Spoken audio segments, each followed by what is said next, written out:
My family and I recently moved to a small town and just had the weekend to try to unpack all our belongings.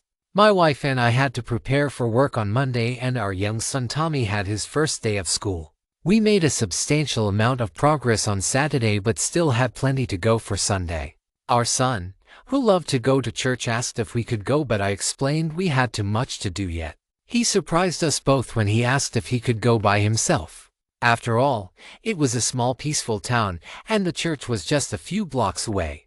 My wife and I agreed, as long as he was on his best behavior and came straight home afterwards.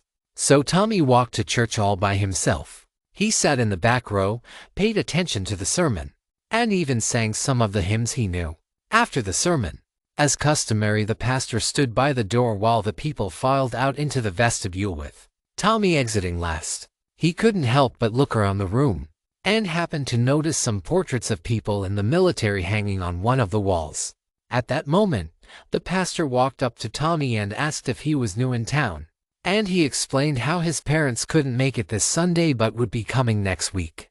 Tommy then asked the pastor why there were the portraits on the wall, and the pastor grew somber and explained that those people had died in the service.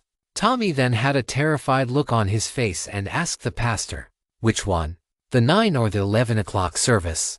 Every night my 5-year-old son says his prayers before going to bed. He's gotten pretty good and knows what to say, thanking God for the gift of life, asking God to forgive him for his sins, and so on. At the end, he prays for all the people he knows before saying amen. A few nights ago, however, while praying for his friends and family, towards the end he said, "And bye-bye, Grandpa."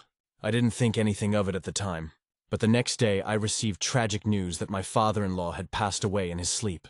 That evening, my son said his prayers, mentioned how his grandpa was now in heaven, prayed for his friends and family, and then he said, "And bye-bye, Auntie Sue."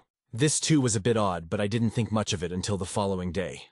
Sure enough, the following day my sister passed away. At this point, it seemed too much of a coincidence that my young son could predict the future, so I made sure to pay close attention to his prayer that night. I was relieved to hear him finish his prayer, without mentioning saying bye-bye to anyone, and after his prayer, I tucked him in his bed, told him good night, and started to exit his room.